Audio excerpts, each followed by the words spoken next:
I've got a question. How long do you think we humans have? How long does the human race have? Ooh. Um, Oh, wow. I don't exactly know, but it might be soon. I have no clue. I hope I give me at least 50 more years. I think there's infinite amount of time. Infinite. It's infinite, yeah. I give us a million years. Being kind, I would say probably about 10 years. 10, 12 years. Thousands of years.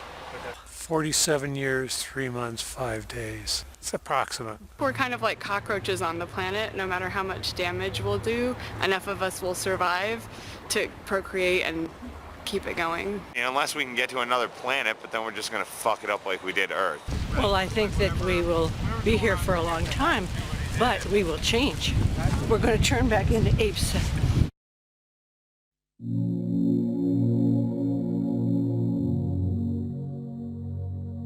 Have you ever wondered what would happen if a single species took over an entire planet? Maybe they're cute, maybe they're clever, but lack a certain, shall we say, self-restraint? What if they go too far? What if they go way, way, way, way, way too far? How would they know when it's their time to go?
Due to our release through factories and automobiles every year of more than 6 billion tons of carbon dioxide, our atmosphere seems to be getting warmer. This is bad? Well, it's been calculated a few degrees rise in the Earth's temperature would melt the polar ice caps. And if this happens, an inland sea would fill a good portion of the Mississippi Valley. For in weather, we're not only dealing with forces of a far greater variety than even the atomic physicist encounters, but with life itself. That was 1958. We've known about the dangers of climate change for 6 decades. Back then, there was so much air pollution it would actually block out the sun. There was so much water pollution, rivers caught on fire. Forget throwing plastic bottles into the water. We tossed our cars in there. We also knew someday we'd run out of oil. For millions of Americans, this may be the worst weekend they've ever faced for finding gasoline to give them the automobile freedom they take as their due. I never doubted humans would find a better way, and I wanted to be part of it. A scientist sounded the alarm, and the modern environmental movement was born. Unless we do bring these chemicals under better control, we are certainly headed for disaster. Students all across the country organized the first Earth Day. At this point in time, it's very, very fashionable to talk about the environment, but as every day proceeds, we find very, very little concrete being done. As for me, you might say I was an early environmentalist. When I was 9 years old, a bulldozer began knocking down the woods near my home. I retaliated by putting sand in its gas tank. When I grew up, I became a tree hugger and moved to the wilds of northern Michigan to build a sustainable homestead and commune with nature. I wired my cabin for solar panels and heated with wood instead of fossil fuels. I wrote about sustainable living and environmental issues for the Mother Earth News and several news outlets. I traveled the country documenting invasive species, ecosystem collapse, and species threatened with extinction. I covered protests against destroying mountains for coal,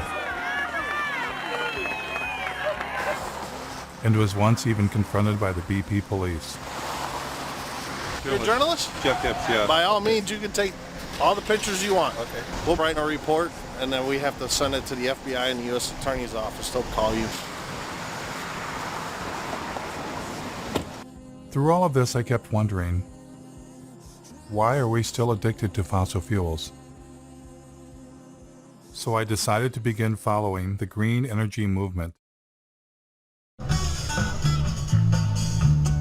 What better place to check out how our renewable energy revolution is coming along than a solar festival in the Green Mountain state of Vermont, powered by 100% solar energy. Solar. I was having fun and got a chance to ask about getting solar panels installed. You can keep adding, so maybe every time you get a tax return, buy another solar panel. But then a little rain began to fall.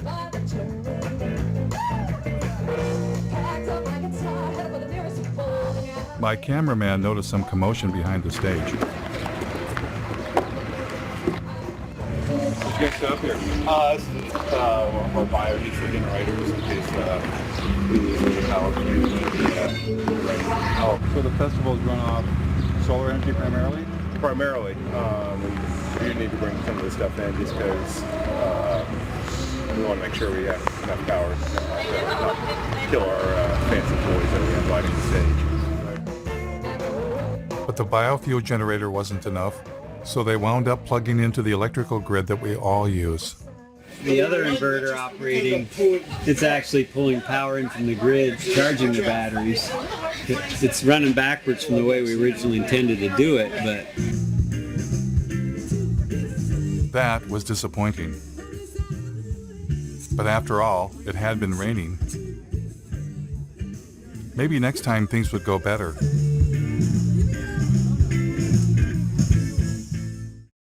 Luckily for us, hope was on the way. It's been a long time coming, but tonight, change has come to America. Green activists across the country cheered when newly elected President Barack Obama rolled out $1 trillion stimulus package with nearly $100 billion for green energy. Green was finally ramping up, and everyone wanted to be part of it. President Obama brought in environmental activist Van Jones from the Apollo Alliance with shovel-ready projects. They've got to put up tens of thousands of wind farms. They've got to put up millions of solar panels. Former Vice President Al Gore, who had a few years earlier released an Oscar-winning film, shared his ideas with the president. We have the opportunity now to create jobs all across this country, in all 50 states, to repower America. Al Gore had already encouraged billionaire airline owner Sir Richard Branson to invest big time in green energy. Branson is pledging future profits from his airline to the tune of perhaps $3 billion. $3 billion, that's with a B, to fight global warming. Is Al Gore a prophet? How'd you spell profit?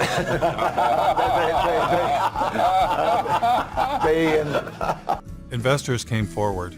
Investor Vinod Khosla, known as the father of the clean tech revolution, has poured over $1 billion of his own money into some 50 energy startups. Major banks were eager to get involved. By 2020, we think renewables will require $395 billion on an annual basis. Robert F. Kennedy Jr. was both on the board of major environmental organizations and was leading a green energy investment group. We build wind farms, we build solar farms. Once you build our plant, it's free energy forever. The Sierra Club received $50 million from billionaire and former New York City Mayor Michael Bloomberg. Their mission? Fight coal and promote clean energy. So with the mayor's gift, here's what will happen. We'll have a large and aggressive presence in 46 states. It's time for America to find a new energy path, one that takes us beyond coal. And then Bill McKibben, one of the nation's leading environmentalists and author of a breakthrough book called The End of Nature, formed an organization called 350.org with the mission of igniting a global climate movement. Can I show off my necktie for a minute? Because they made it for me yesterday. It's got that 350 on it because it's the most important number in the world. Things were looking up, and the green energy revolution was underway. Michigan had been hit hard by the Great Recession, and hundreds of millions of dollars in green stimulus money was arriving. Now, to do their part for the new green economy, General Motors introduced a new line of electric vehicles. When the Chevy Volt was ready for release, I attended their press conference. So these electric vehicles are ready for public consumption, and we're ready with the infrastructure, with the rates, with the communications. I am extremely grateful to be here today, and in fact, this is a chance for me to say thank you more formally. The Chevy Volt is upstairs. We'll be able to take a look at it. We got about 1,000 photos. Yeah. Is it a plug?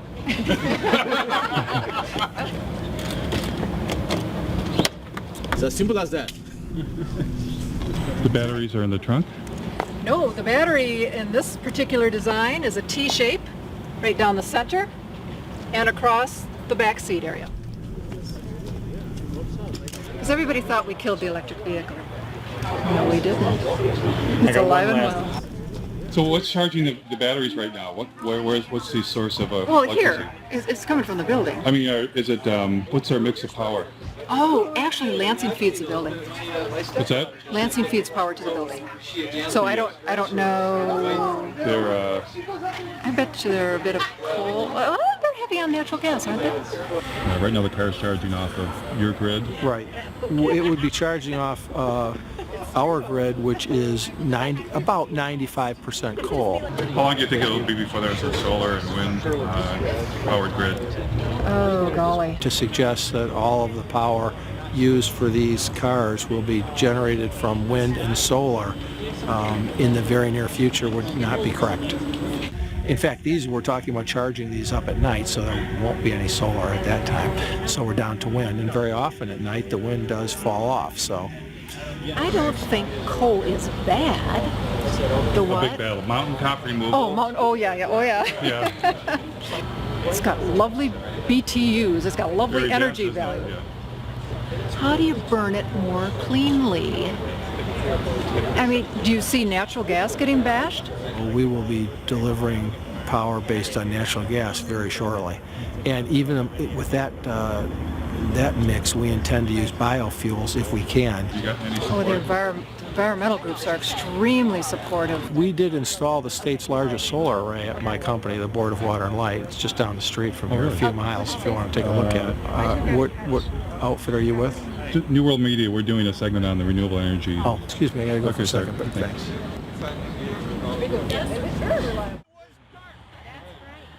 I decided to take him up on his offer to check out their football field-sized solar array right down the street. What we're trying to do with this kind of a tour is get a sense for what they've already done as an indication of what we could do to push the envelope even further. We took a hard look at wind and determined that, around here there's not any real good wind coming through all the time. That's what we liked about solar. You would get the power when you most needed it. Pass these around, look at them. They are pliable. Made in Michigan, that was another good thing. Although the efficiency of these panels is only about just under 8%. If you happen to be NASA and you happen to own a rover running around Mars, they have very efficient panels. But we can't afford those at about $1 million a square inch. How many homes would this array provide electricity for? The standard answer that we tell everybody is we're providing enough to meet the peak requirements of 50 homes. However, for most of the people that look at it a little bit closer, we generate about 64,000 kilowatt hours a year. Our average customer uses about 6,000 kilowatt hours a year. 6,000 into 64 is just a little over 10. We can meet the energy requirements for 10 homes over a year. Will that be an incentive to put more solar on? Well, if you wanted to make all of the energy required for the city of Lansing over a year, well, how about you'd have a solar array that was 3 miles by 5 miles. Right, but we're not going to do that. But I mean, what would? My friend from the Sierra Club wanted him to be more positive, but he was not interested. As a consequence of the big push for green energy, wind farms were rising around the nation, including near my home in northern Michigan. We've done coal and nuclear for years. We've been trying to get in more into the renewable side. These are the largest in Michigan. I think it's 482 foot total. How many yards of concrete? There's 800 yards of concrete in the base, right around 140 tons of resteel. What are those blades made out of? That's all fiberglass and balsam. They're about 36,000 pounds apiece. This tower will weigh 800,000 pounds when we're done. Then the cell is 220,000 pounds, and the hub and rotor assembly is another 160. It's pretty substantial. They were impressive machines. But is it possible for machines made by industrial civilization to save us from industrial civilization?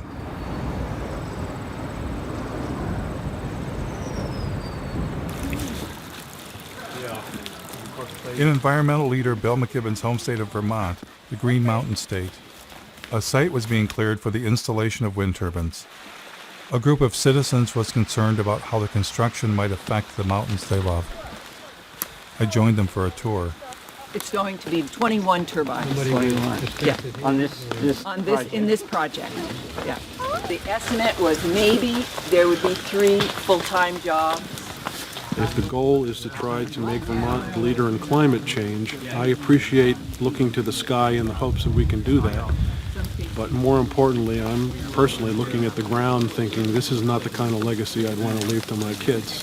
When I was a kid, we'd go hiking in these woods. We would be able to drink from the waters down the hill here, and now you have to question that.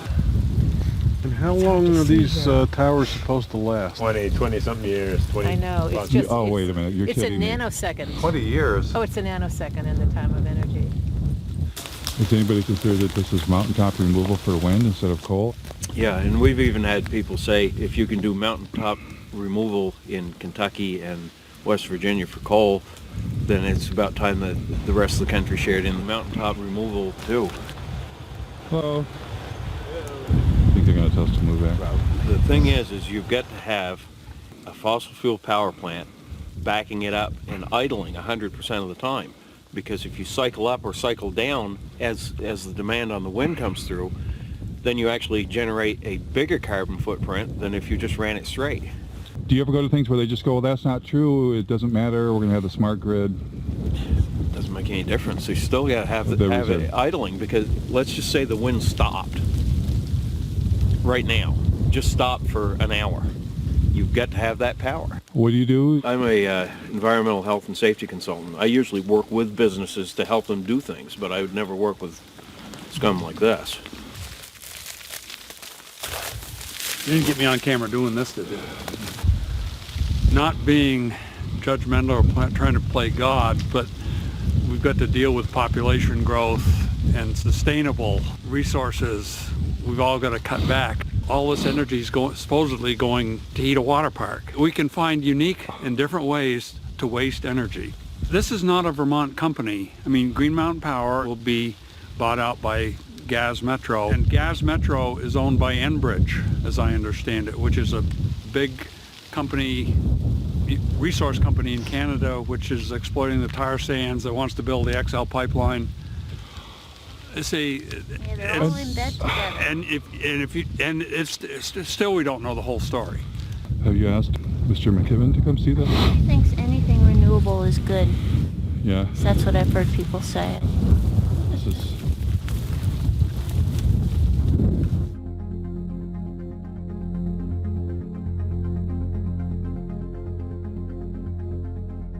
I'm in a strange position. I'm against our addiction to fossil fuels and have long been a fan of green energy. But everywhere I encountered green energy, it wasn't what it seemed.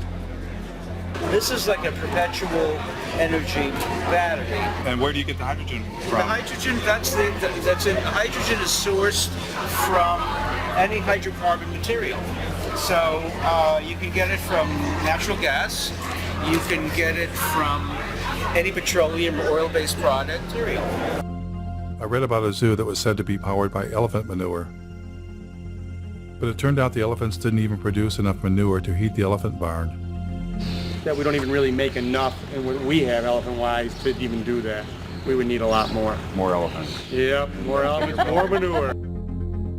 Ethanol plants also seem to have a secret ingredient. This is the most productive farmland in the world, and we're not that far west of the biggest coal mines in the world as well. So bring the two together and get an ethanol plant. Great. So ethanol was reliant on two things: a giant fossil fuel-based industrial agricultural system to produce corn, and even more fossil fuels in the form of coal. All of this in the attempt to replace fossil fuels? It was enough to make my head explode. I was getting the uneasy feeling that green energy was not going to save us. And I wasn't the only one. I've counted something like 25 different alternative energy options. So surely among all of those there are enough sources of energy to keep us living basically the way we are in perpetuity. That's not the reality. You know, we're getting, in some cases, no energy from these potential options. Richard York of the University of Oregon published a study in the journal Nature in which he posed the question, do non-fossil energy sources actually replace fossil fuels? Well, we implicitly assume often the substitute pushes out the thing you want to substitute for. What you find is nations that add non-fossil energy sources do not seem to see a particular suppression of fossil fuels. That's pretty mind-blowing. We've got billions of dollars being spent, and green energy is not even replacing fossil fuels? They don't even know that that's a question, yes. The story that we're in right now is, okay, we're in ecological hot water, but there are technological fixes. And if we're just creative enough, if we're just ingenious enough, and if we just work hard enough, we will triumph. Seeking technological fixes one after another is simply going to lead us to another level of catastrophe sooner rather than later. We want to believe that these things are going to be available for us. So if we get a little worried and somebody comes up with a new thingy and promises that, you know, this will do it for us, we want to believe.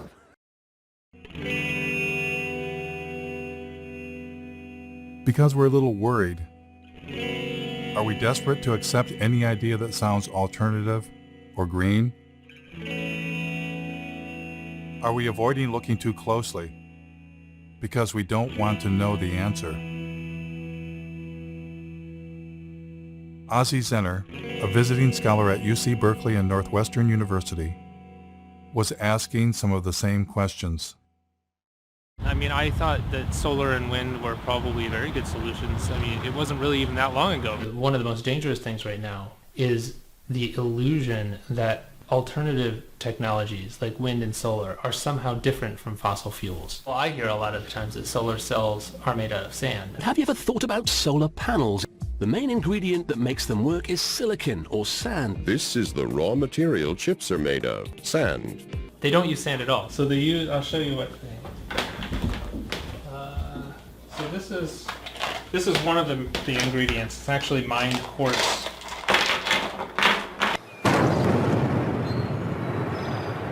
Spruce Pine, North Carolina, regarded as the finest source of high-purity quartz in the world for semiconductor, solar, and communication applications. But you can't use sand because sand has too many impurities. So you start with a very high-quality quartz and a very high-quality coal. And then you put those two together into an arc furnace and you melt them. The quartz is then melted with coal in a large furnace at temperatures of up to 1,800 degrees. So you need more coal to do that. So I'll get another coal out. So that's, when we melt these together, we get silicon metal and carbon dioxide. And the carbon dioxide just goes off and you got rid of the carbon, you're left with silicon metal. This is not clean coal. Not clean coal. Ozzie Zenner said it was an illusion that renewables were replacing coal or any fossil fuel. Environmental groups continued telling a different story. We've already seen more than 25% of the U.S. coal fleet has already either retired or is on a schedule to retire. Coal plants were closing, but Ozzie explained that well-meaning people were being misled. NV Energy is now going to go ahead and shut down the plant and go with renewable. One of the largest solar plants, and that's going to happen right behind me.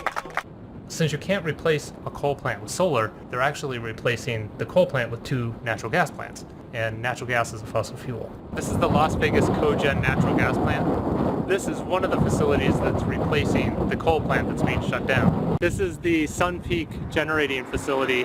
This is the second natural gas plant that was used to replace the coal plant. And you hear the same story in Iowa. Instead of using energy generated by coal-fired power plants, the solar farm will now avoid about 2.1 million pounds of carbon pollution. But then they're building a larger natural gas plant. This is a 650 megawatt natural gas plant. That's 4 times more megawatts than the coal plant over there that it's replacing. And they're doing the same thing in North Carolina, which was the subject of that Years of Living Dangerously series. Duke Energy operates a coal plant right outside of Asheville that is the biggest source of climate pollution in western North Carolina.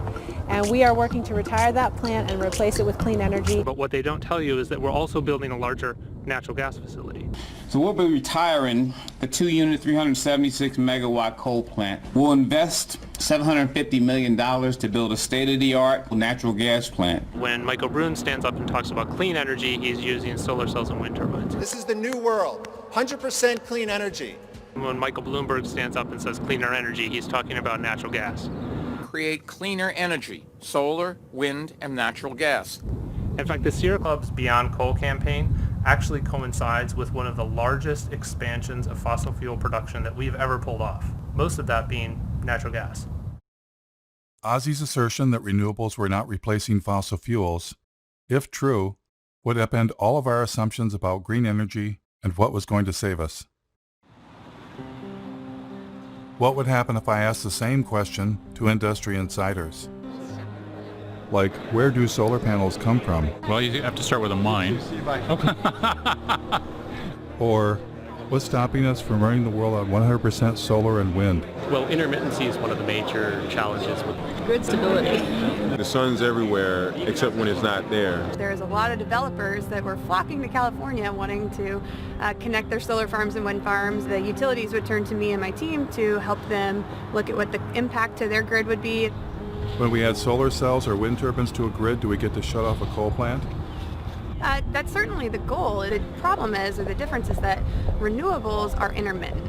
All of a sudden a cloud cover could come over and your solar generation could drastically decrease. And if you don't have something else there to meet whatever the load is at that moment, then you're going to have power outages.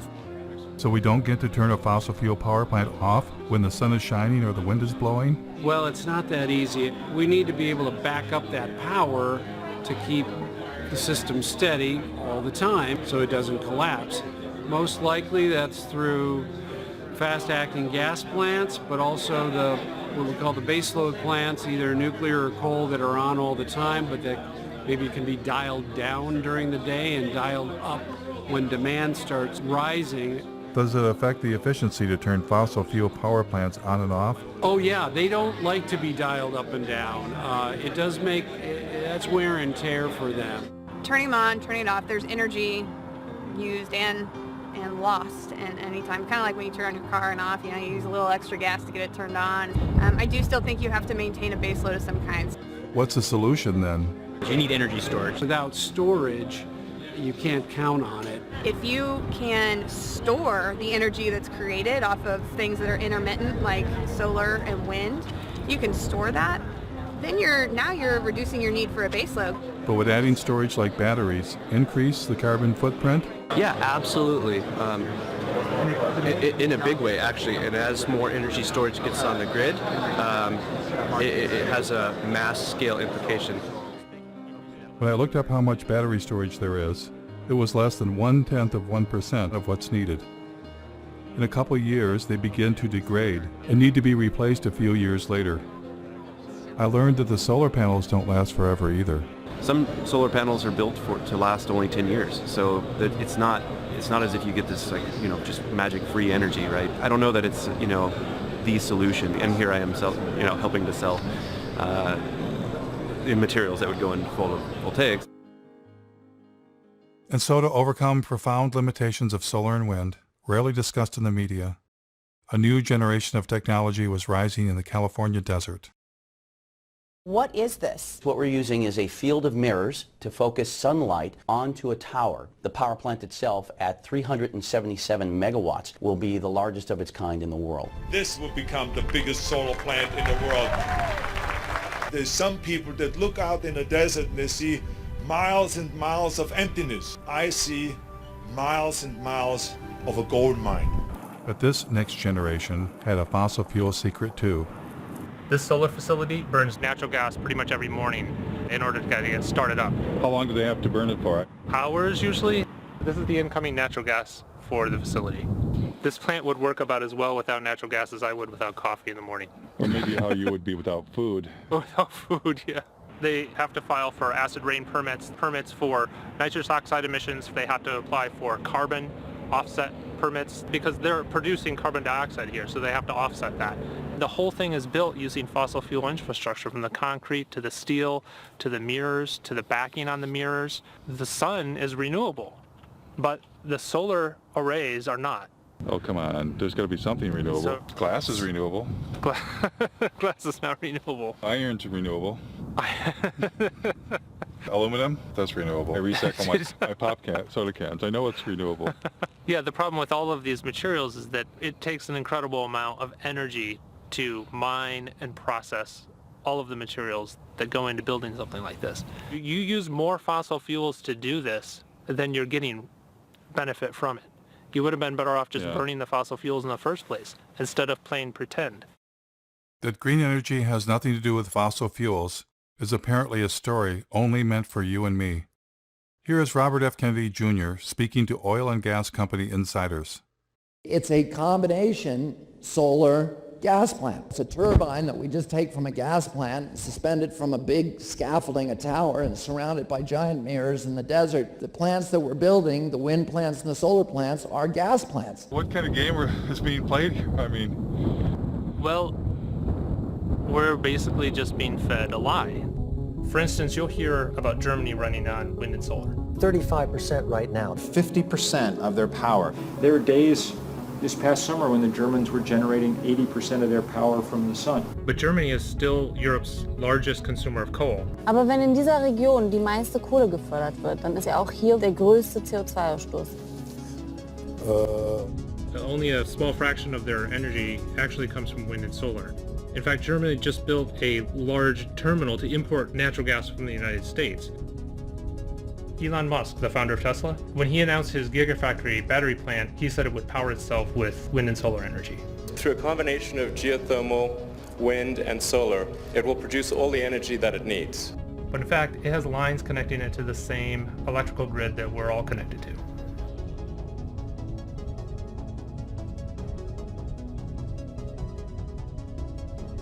Electric cars, wind turbines, and solar panels use rare earth metals. And in fact, the rare earth mine is right up the street from here. In mining these deep deposits, About 90% of what they pull up out of the ground contains uranium, thorium, and low level of other radionuclides. Radioactive waste that has to be disposed of somehow. They kind of turn it into a paste and spread it over the desert floor. Well, that's good for the desert, right? Yeah, the desert loves that. Tesla's electric cars are built with aluminum, which uses 8 times more energy to manufacture than steel. They use lithium, which also rely on toxic mining, and even more graphite, which is one of the rarest forms of carbon.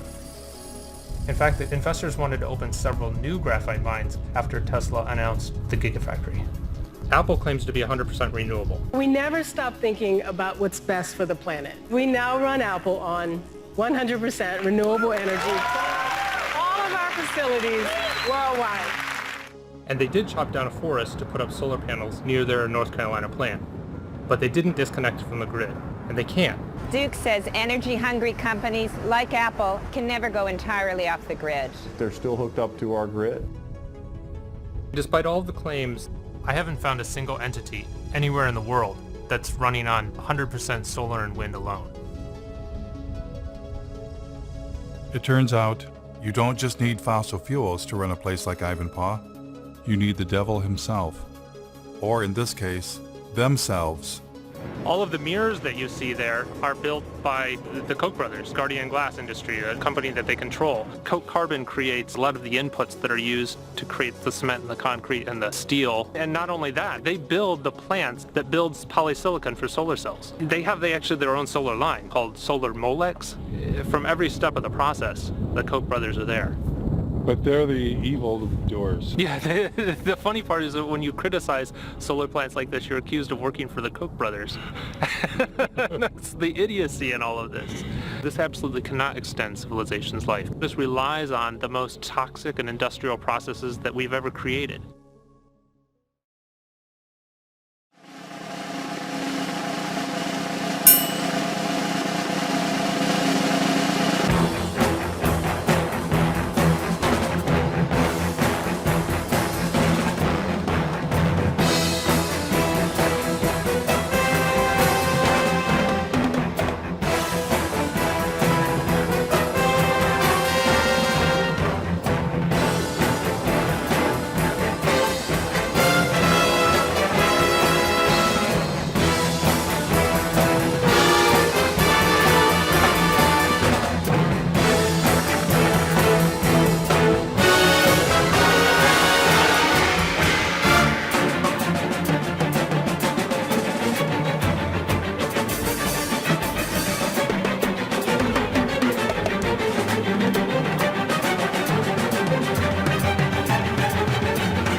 The beauty of a solar facility, and particularly this technology, is that it is so environmentally benign.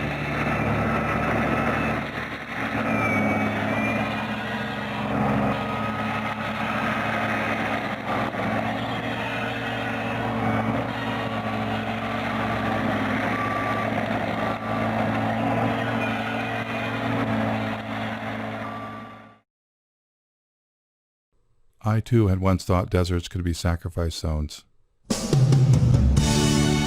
I was wrong. Deserts are not dead. They are in fact full of ancient life.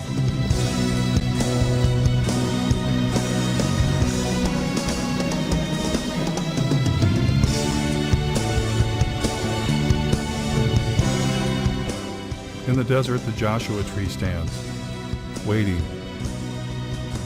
for the giant ground sloths and the mammoths that shall never return. The Joshua tree depended on the giant mammals to reach up high and eat their seeds, and thus disperse the Joshua tree. But now, stranded in time and space, the Joshua tree awaits a new fate, to be sacrificed in the name of progress. Joshua trees are torn down to make way for solar projects. 23ABC's Cassie Carlisle travels to the Mojave Desert to talk to neighbors. They're not your usual tree, more like something from fiction, but these Joshuas are causing quite an uproar. No, it makes me sick.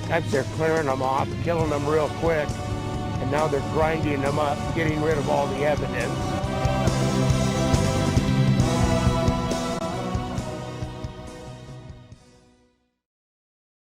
Not far from Ivanpah Solar, Daggett, California was home to several generations of solar arrays, including some of the first on the planet.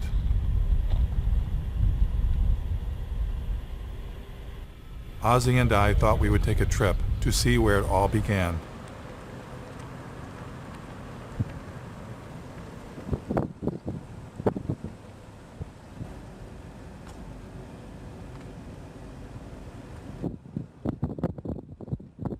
One of the sunniest places in the planet, really.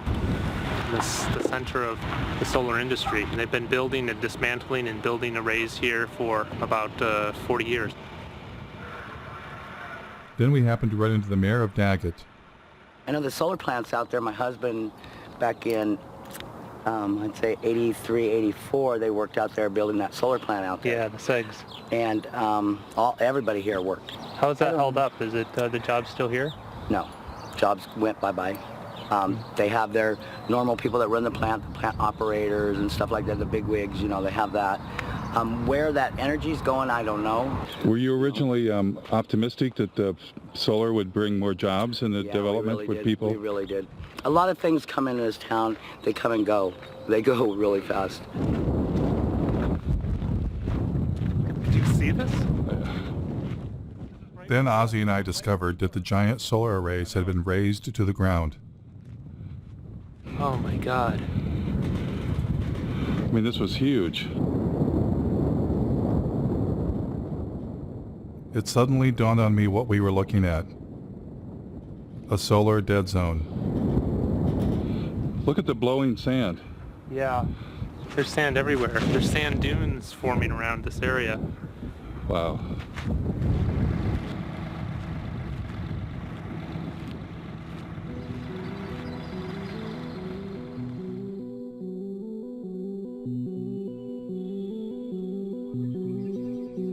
So after all the mining, the fossil fuels, the toxins, the environmental destruction, here's what happens next.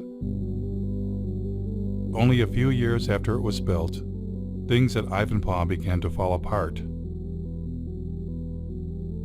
Broken mirrors littered the desert. Yes, these giant solar and wind technology installations may last only a few decades, then tear it down and start all over again. If there's enough planet left.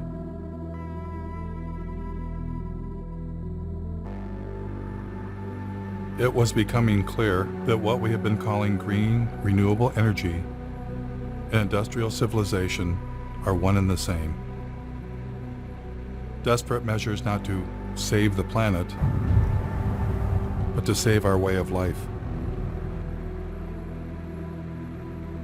Desperate measures, rather than face the reality, humans are experiencing the planet's limits all at once. Every different perspective I look at and imagine, well, we could do more of this or go to a larger area or use more of that. Well, it turns out there isn't more. I looked at marine production and fish production and found that peaked 20 years ago. More and more of what we eat is from fish farming. The current acres of actively farmed land, that is peaked also.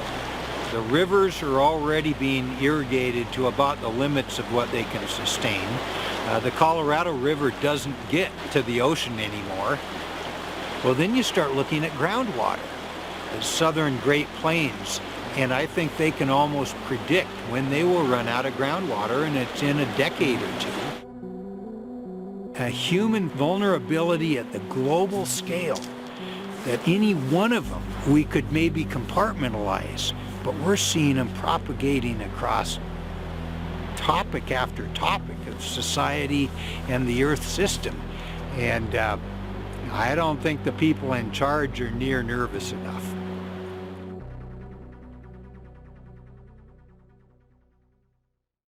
Though each of them takes climate change seriously, every expert I talked to wanted to bring my attention to the same underlying problem. There are too many human beings using too much too fast. As a global community, we really have got to start dealing with the issue of population. Population growth continues to be not the elephant, the herd of elephants in the room. Can a single species that's come to dominate an entire planet Be smart enough to voluntarily limit its own presence. Is there any precedence for We have- that in nature? Wow.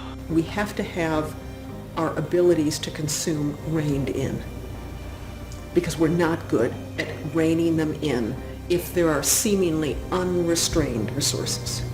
Species hit the population wall a lot and then they crash. I mean, that's a common story in biology. If that happens to us, in a way, it's the natural order of things. And I don't think we're going to find a way out of this one. I don't. As a scientist, what leads you to that conclusion? Well, because right now, a large percentage of that number is supported by industrial agriculture, which is heavily subsidized by oil, and it's not sustainable. And, you know, and there's no going back. Without seeing some sort of major die-off in population, there's no turning back. What's the thing that nobody ever asked you that you want? Nobody's ever asked me if I'm scared, Yeah. and I am. I actually am scared. I lose sleep over all of this.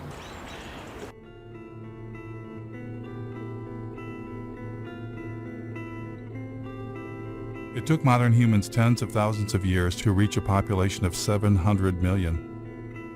And then we tapped into millions of years of stored energy known as fossil fuels. Our human population exploded. It increased by 10 times in a mere 200 years. Our consumption has also exploded, on average 10 times per person, and many times more in the Western world. You put the two together, the result is a total human impact 100 times greater than only 200 years ago. And that is the most terrifying realization I have ever had. We humans are poised for a fall from an unimaginable height. Not because of one thing, not climate change alone, but all the human-caused changes the planet is suffering from. So why are bankers, industrialists, and environmental leaders only focused on the narrow solution of green technology? Is it the profit motive? And why, for most of my life, have I fallen for the illusion green energy would save us?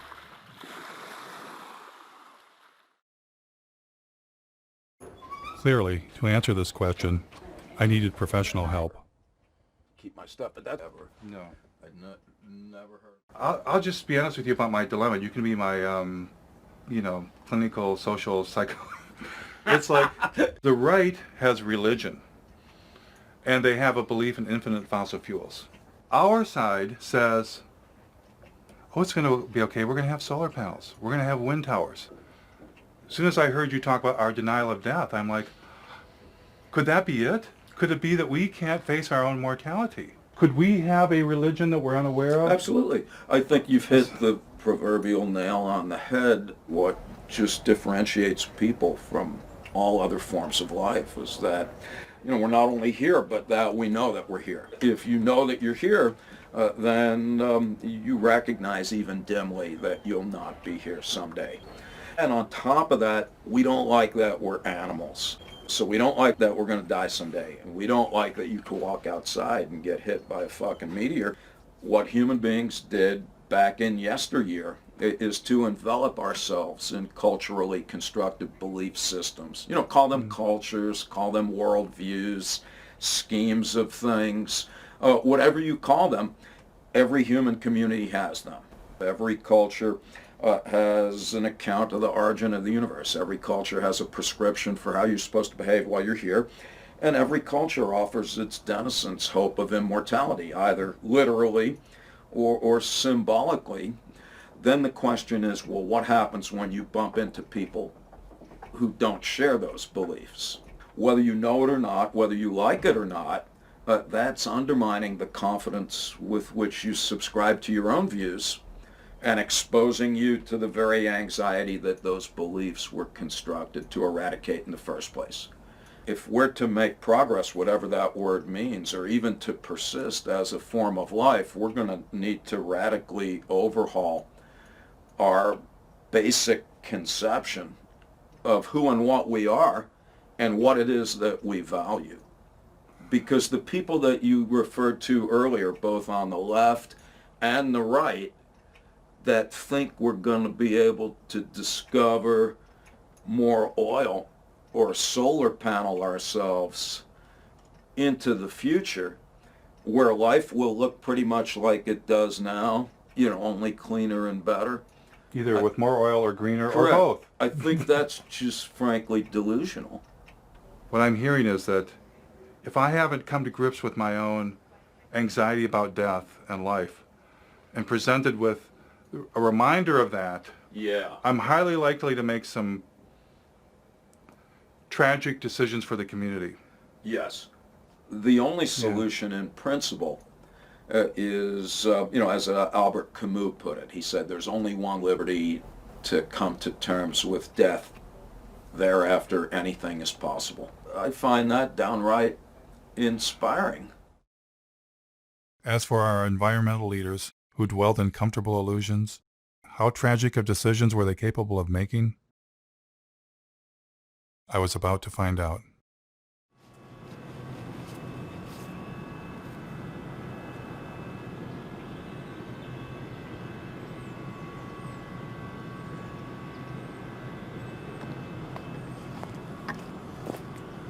They claim they're just using forest residues, but actually a great deal of what the McNeil facility and lots of biomass facilities burn is whole trees. As you can see by this pile that's stacked right outside of the facility, these are trees. It turns out that the biggest source of green energy in Vermont is something called biomass, burning trees to create electricity. This is definitely not the way, and that the first step is actually looking at our lifestyles and how we can reduce our energy consumption. This is all the ash that has varying levels of toxic metals, a great deal of radiation, as these trees have been absorbed. Oops, there's a... You're in unforbidden territory here. Are we? They asked both of you to come up to our office, okay? Is that something you're interested in doing? It's not an interest. You got 5 seconds or I'm calling 911. Okay. You got 2 individuals here. Police will be down here in about 2 minutes. But you asked us to leave and we're doing so, I'm so not we're not asking you to trespassing. leave. I'm asking you to come up to the office. Okay, thanks for the offer. Maybe next time? You got everything here. So you have the #1 polluter in the state that people think emits magical fairy dust from the smokestack. The reality is what you have is a facility that burns 400,000 green tons a year of trees. Now, this facility burns 30 cords of wood per hour. That's a hell of a lot of wood. And on top of that, it actually burns natural gas as well. And to think you would have to have 10 of these to replace one average coal-fired power plant. It's just not going to work. It's just nuts. It takes a great deal of fossil fuels to cut down all of these trees to truck them in, to use the big machinery to dump the wood chips everywhere. So the idea that somehow this is not anything to do with fossil fuels just doesn't even make any sense. It couldn't happen without fossil fuels, in fact. How did the environmental groups get pulled into this? Obviously, the main factor is delusion. A lot of these environmental groups have been saying that all we have to do is, for instance, switch our fossil fuel economy over to a few solar panels and windmills, and we can continue living life, as normal. Some of the environmental groups have been for years touting facilities like this, saying that, number one, it's carbon neutral, that this will actually help us fend off climate change because there are no CO2 emissions. It actually emits over 400,000 tons per year of carbon dioxide. Oh, but once we cut them, they'll grow back. They'll grow back over a period of decades to centuries. But if we cut every tree in the United States, it would be able to power the country for a year, and then what happens when, the trees are gone?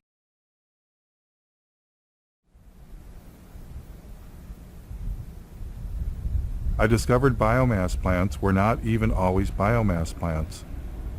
This is actually a solid waste incinerator that's posing as a biomass plant. The impact on this community is severe. The plant is right next to Head Start school for preschool kids. There is Green Hill Manor, and that's an assisted living senior residence. And there's also Catholic elementary school right next door. How do you know they're polluting? Can you see it We ever? can see it. The snow at the elementary school and at the preschool is covered with black, some kind of black soot. We just had it analyzed, and it came back as mostly tire chips. They have to add tire-derived fuel to raise the temperature of the fire, because anybody who's tried to burn green wood or wet wood knows that it doesn't burn very well. But this biomass plant had yet another surprise. They admit that they burn 20.1 tons per hour of creosote-treated railroad ties. Besides that, they are allowed to burn 500 pounds per hour of PCP-treated railroad ties. These are shipped in from Canada. It's not green, it's not renewable, it's not carbon neutral, it's not anything that they claim to be. Yet, they got $11.5 million grant because it was classified as renewable. The plant owner told us that they were having trouble getting enough wood chips. And he even asked us if we had any scrap wood where we lived, would we call the plant to let them know so they could come up and pick it up. We're not talking about some old industrial site. We're next to one of the most beautiful places in the world. We are next to Lake Superior. This is Keweenaw Bay. This is actually L'Anse Bay. It's part of Keweenaw Bay. It's Lake Superior, our lake. So it's a very sacred place to many people.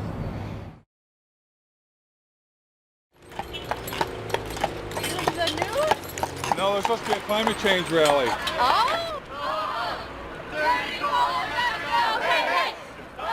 Michigan State University students, inspired by 350.org, were holding a rally for the clean energy future they'd been promised.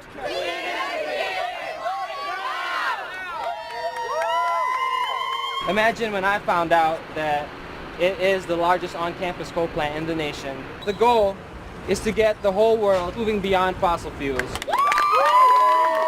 Who wants to do a 350 sign on the steps of the...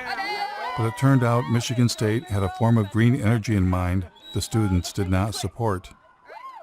The university contracted with a energy contracting company. They put together like a modeling tool. First 2 or 3 months that the steering committee was using this modeling tool, it didn't even contain data for wind or solar. So there was... Adam told me they were planning on substituting coal burning with biomass burning. The permit that is currently being considered by the state is a permit for 24,000 tons of biomass per year. And the plan is to do that in all four boilers. Unfortunately, the steering committee considers biomass renewable at the moment, which we're not happy with. Michigan State wasn't the only university to go green. I'm happy to announce that Carolina will be going beyond coal in the next decade. Now, as we begin to wean ourselves on coal, we're about to try another alternative energy source, biomass. And who is here to help the University of North Carolina switch from burning coal to burning trees? So it is a great pleasure to be here today to celebrate the remarkable step that the university is taking, to say we're going to do our part. A remarkable step indeed. We're to do our part by getting out of bed with coal companies and into bed with logging companies? Where did the idea of colleges going green by burning trees come from anyway? A little college called Middlebury in the heart of Vermont. Welcome to the celebration of the opening of Middlebury's new biomass gasification system. It's now my great pleasure to introduce this afternoon's speaker, Bill McKibben. What powers a learning community? And as of this afternoon, the easy answer to that is wood chips. It's incredibly beautiful to stand over there and see that big bunker full of wood chips. You can put any kind of wood in, oak, willow, whatever you want. Pretty much anything that burns, we can toss in there if we can chip it down to the right size. And there are very few similar cases any place in this country of that kind of change over that scale. But it shows it could happen anywhere, and it should happen anywhere. In fact, it must happen everywhere. It must happen everywhere. And now it's time for a nature break, enjoying our sustainably managed Michigan forests.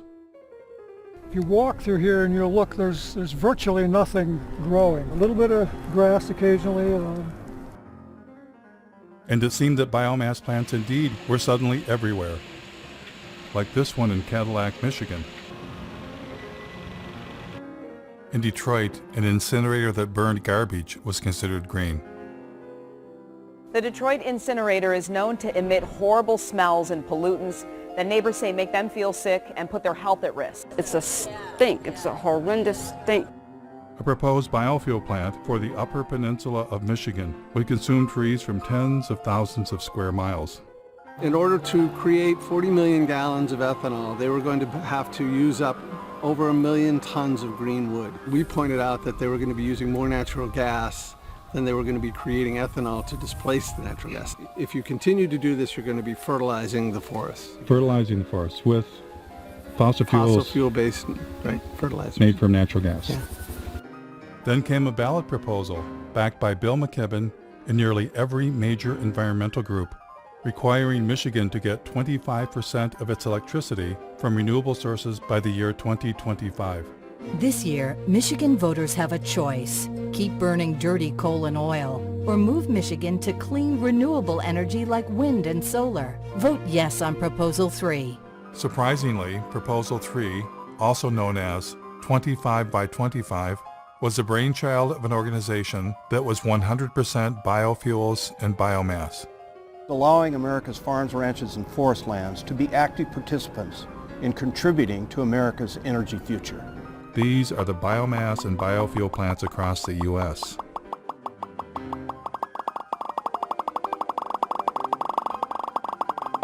How did this happen? And it wasn't just the USA, it was all around the world. Wood chips, which is just a euphemism for trees, are being exported to Europe from America, British Columbia, Brazil, and Indonesia, wherever they can get them from. Biomass, especially when you add in biofuels, is by far the largest portion of green energy around the world, even in Germany, source of the solar miracle. But maybe I was missing something. Maybe I had it all wrong. I decided to ask people protesting fossil fuels how they felt about biomass and biofuels as green energy.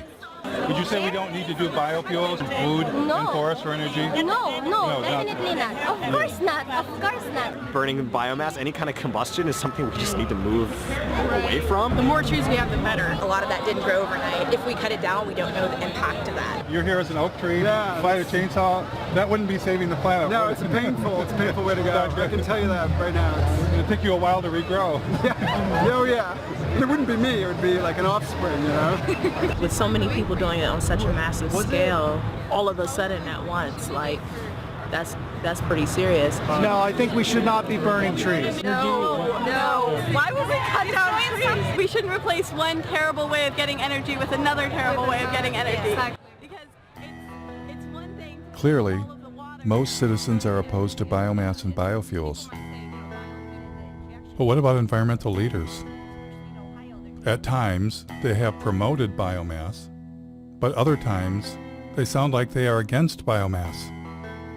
Like this Sierra Club policy, we are deeply concerned about the implications of wood to energy for native forests.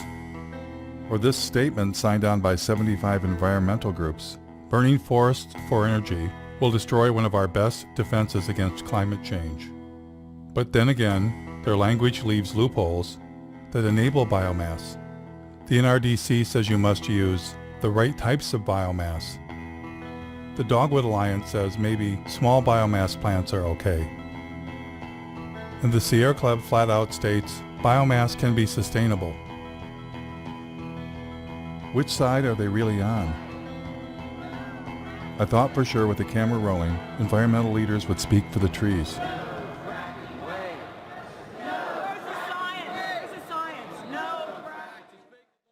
We're here to tell a story about what the forests of this state, of our Commonwealth, mean to us. Does your organization have any stance on that? I'm not sure I would say we support it as much as we can wrap our heads around it. We've almost made a peace with the timber industry. I'm just curious, what's your group's stance on using forests for biomass? Biomass is renewable, biomass is sustainable. And I'm with Clean Water Action. We don't really have a stand on it. If the director of the Sierra Club was here, she'd be able to talk your ear off about it. I'm the director for the Sierra Club in Pennsylvania. Does the Sierra Club support or not support biomass? I'm not totally prepared to talk about our policy on biomass today. Our position is somewhat nuanced, so I just want to be, careful not to. So you're with 350? I am. Does 350 have a position on biomass? Because I'm kind of actually... I can't really speak for 350. Do you personally have an opinion about whether we should be burning trees for green energy? No, I don't have an opinion on that. I like a fire. One of my biggest concerns as an environmentalist is that we're starting to burn trees. So there are tree burning power plants. Are you aware of the problems with biomass or biofuels? Yeah, I'm not as aware of that as I could be or I should be.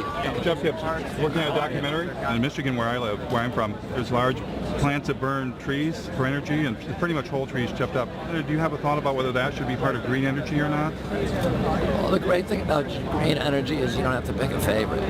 Jeff Gibbs. Oh, hello. My biggest concern is that in Germany, for instance, they're moving towards solar and wind, but 60% of their actual energy is coming from biomass. 60% of what's considered renewable energy. Burning trees for energy? I don't know the details out of Germany. What Germany's really doing is a lot of sun and wind. I mean, that's really powerful to see. I'd like to see us come out against any burning of trees for clean energy. Would you? Although I confess I stoke my wood stove almost every night of the winter, so I'm not the right. But designating green energy for power plants. Yeah, I don't know. It's not what today's about. We're on the. But if we're burning trees instead of fossil fuels.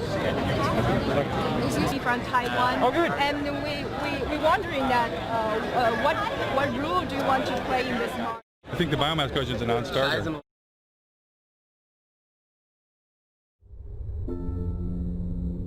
I found only one environmental leader willing to reject biomass and biofuels.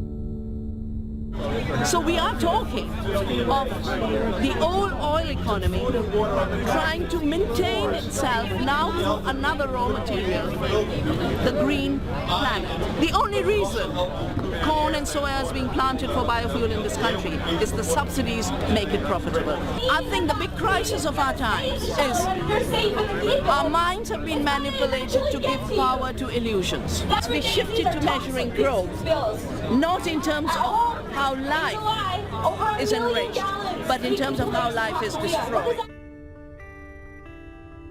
Her honesty was refreshing. But as for the rest of them, I wondered,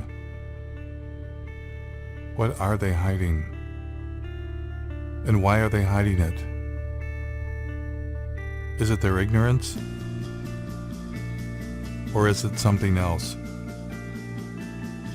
What if they themselves had become misguided? What if they've made some kind of deal they shouldn't have made and are leading us all off the cliff?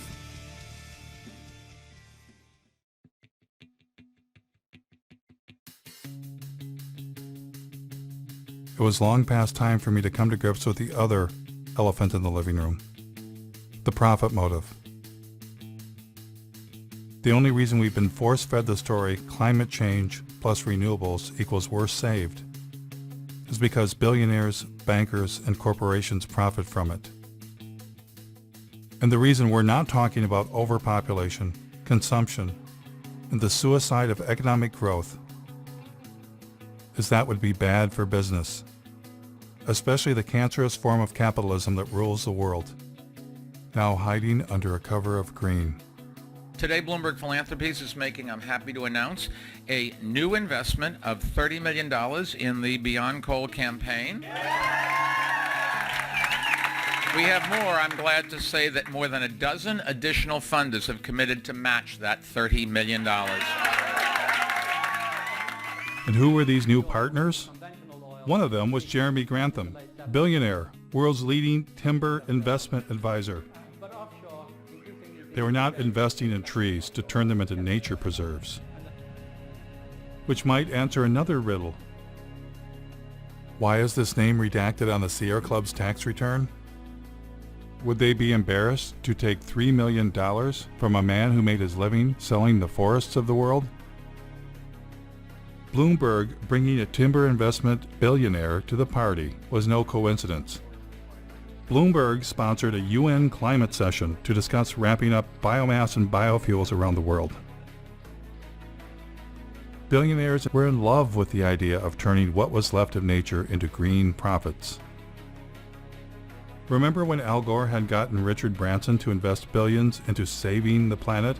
Richard Branson, founder of Virgin Atlantic, powered a Boeing 747 from London to Amsterdam on a coconut oil mixture to highlight the potential of this amazing oil as a clean energy biofuel.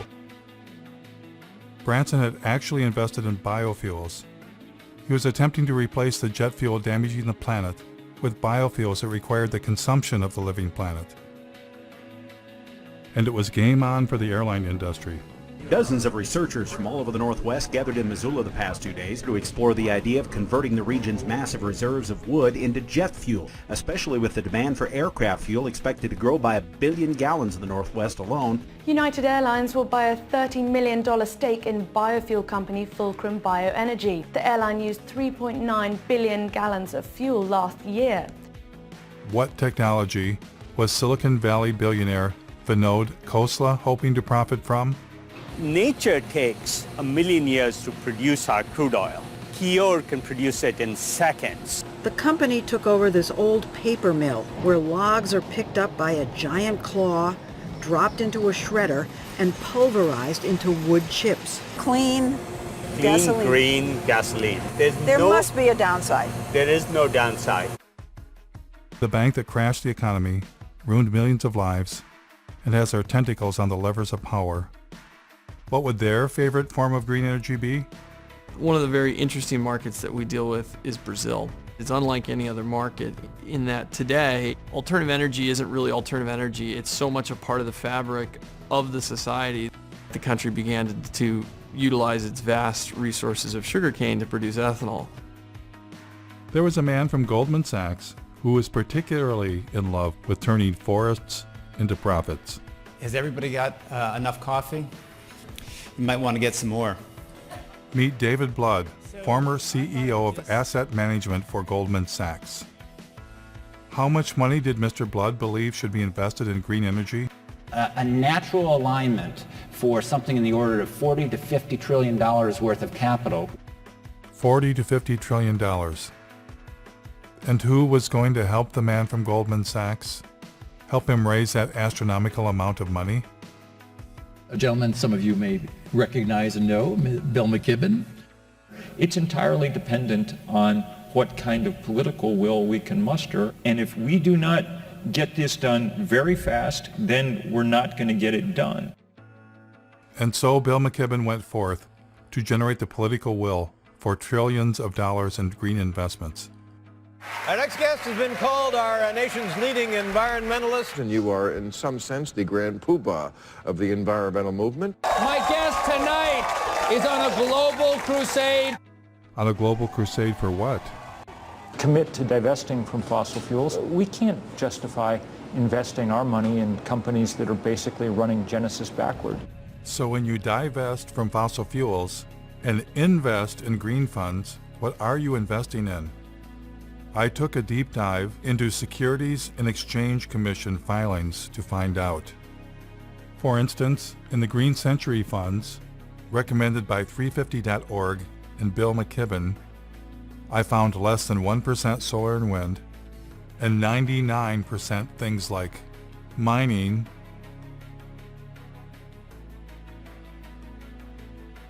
oil and gas infrastructure companies, including a tar sands exploiter, McDonald's, one of the companies driving meat consumption across the planet, Archer Daniels Midland, one of the world's largest producers of biofuel, Coca-Cola, the largest creator of plastic pollution on Earth, logging and paper companies, including one that brags about biomass burning, and banks. Lots of banks, including BlackRock, the largest financer of deforestation on Earth. The business that they're engaged in is actually destroying our life support system. The Sierra Club also partners with a green fund called Aspiration. Aspiration also includes dozens of companies profiting from the destruction of the planet, including Chevron, ExxonMobil, Chesapeake Energy. In order to maximize the production potential of the well, the shale formation will be hydraulically fractured. The Russian gas giant Gazprom.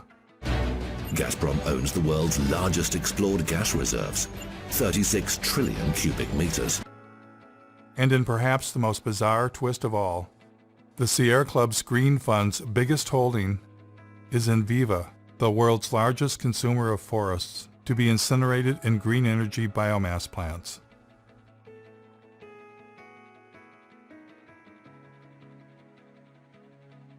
Of course, one investment option is a green fund run by Bill McKibben's buddy David Blood.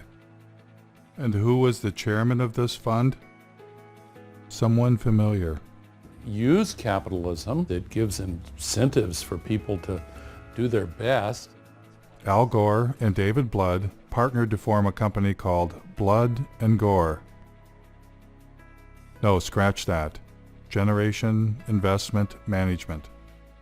And within this fund, Blood and Gore designated a special investment category, targeting $650 million of biomass and biofuels. Funny thing was, they partnered before Al Gore's film came out. Was that movie just about climate change? Or something else? On one side, we have gold bars. Don't they look good? I'd just like to have some of those gold bars. On the other side of the scales, the entire planet. If we do the right thing, then we're going to create a lot of wealth. And when it came time for Al Gore to choose between the entire planet and getting him some of them gold bars, what choice did he make? Here's Al Gore earning his keep by pretending to care about the rainforest while lobbying Congress on behalf of the sugarcane ethanol industry.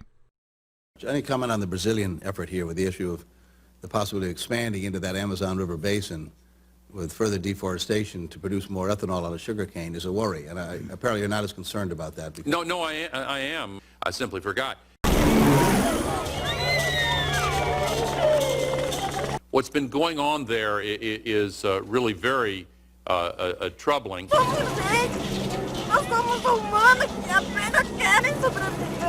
And with your permission, I'll show you a very quick example of it over a period of 25 years. The invasion of sugarcane monocultures in the region clashes with the indigenous people's right to land.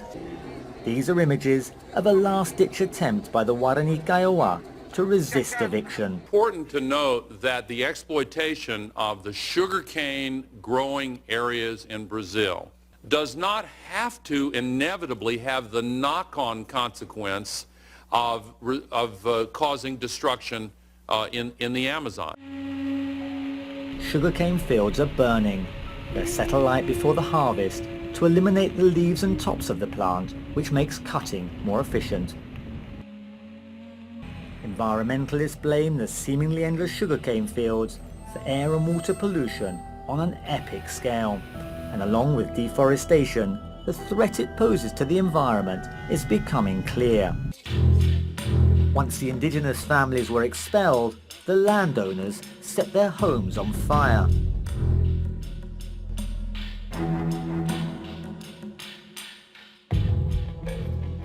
Is there anything too terrible to qualify as green energy?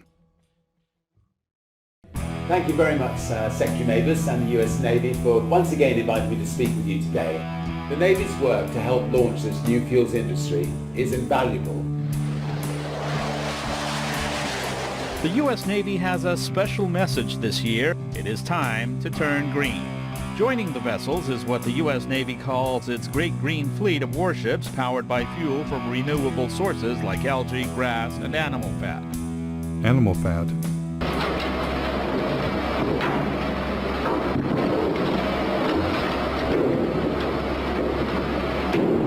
The next time you fill up at your neighborhood gas station, you might find yourself pumping a little alligator into your tank. That's right, UL Lafayette researchers have developed alligator fat into a renewable source for biofuels. And once we run through the animals, what's next?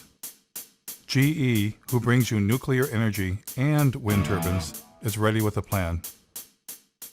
I believe that liquid fuels, chemicals are eventually going to have to be made from sustainable raw materials.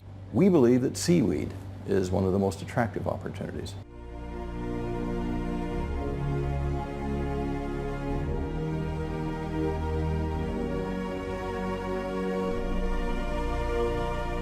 Better hurry.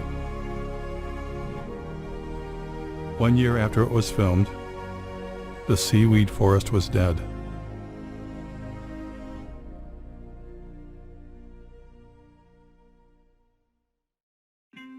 You might ask yourself, how could men destroy what remains of nature to enrich themselves? Well, that's why they're billionaires, and you're not. The takeover of the environmental movement by capitalism is now complete. Environmentalists are no longer resisting those with the profit motive, but collaborating with them. The Nature Conservancy is now the Logging Conservancy. We will capture the most important pieces biologically, and there will be another large block sold to timber investment groups. The Union of Concerned Scientists has become the Union of Concerned Salesmen, having taken millions not for science, but to create markets for electric cars. The Sierra Club sells electric cars and solar panels right from their website. The best thing about Sungevity is that they make it easy for you. All that you have to do is to say yes. The New York Times partners with ExxonMobil to bring you the good news about biofuels. Algae-derived fuel could help us meet growing demand. Treehugger.com, which claims to be the largest single source of environmental news, was founded and funded by Georgia Pacific, a logging company.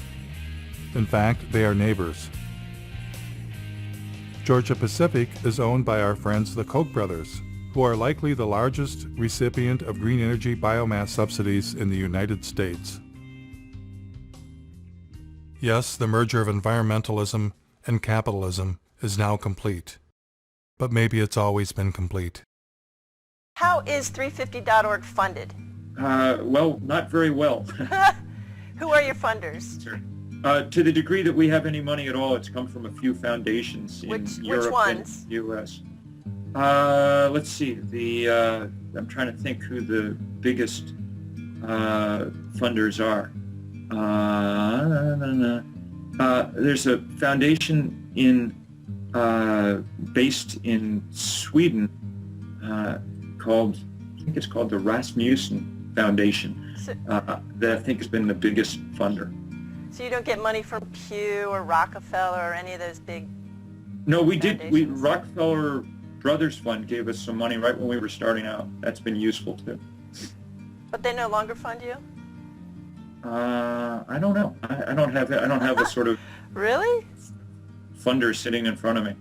That's usually something that people know. Rockefeller's been one of our is a great ally in this fight. You just sold your TV network to Al Jazeera. Right. And that government is basically nothing but an oil producer. Gas mainly and oil. Your take on that, about $100 million pre-tax from a country that bases its wealth on fossil fuels, isn't there a bit of hypocrisy in that? Well, I get the criticism. I just disagree with it. I'm proud of the transaction. You couldn't find for your business a more sustainable choice. What is not sustainable about it? Because it is backed by fossil fuel money. I get it. I get it. And so, if you got yourself an environmental movement and environmental leaders, why not buy the holy day itself? Happy Earth Day!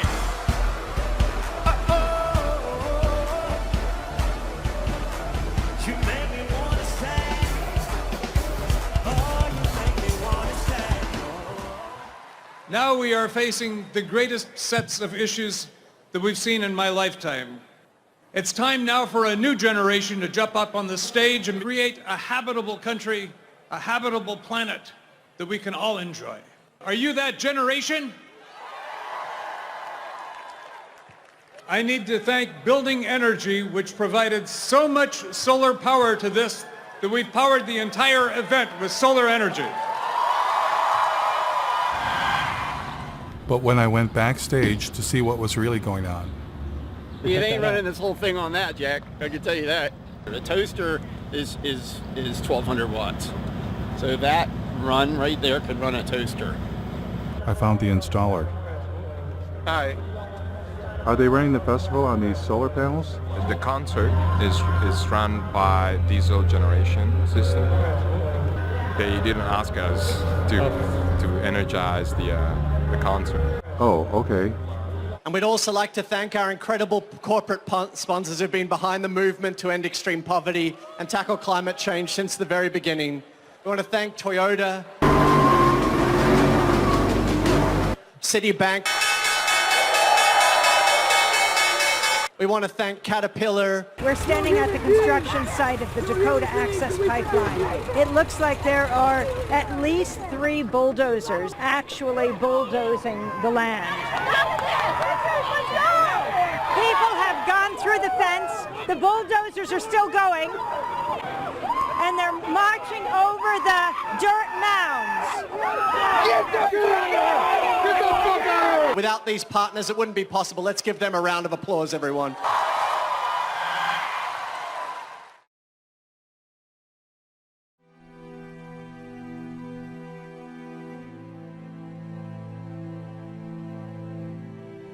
Now I know this all might seem overwhelming. It's the kind of thing that we normally don't try and think about. But by not thinking about it, it stands a good chance of doing us in. I truly believe that the path to change comes from awareness. That awareness alone can begin to create the transformation. There is a way out of this. We humans must accept that infinite growth on a finite planet is suicide. We must accept that our human presence is already far beyond sustainability and all that that implies. We must take control of our environmental movement and our future from billionaires and their permanent war on planet Earth. They are not our friends. Less must be the new more. And instead of climate change, we must at long last accept that it's not the carbon dioxide molecule destroying the planet. It's us. It's not one thing, but everything we humans are doing. A human-caused apocalypse. If we get ourselves under control, all things are possible. And if we don't,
Yeah.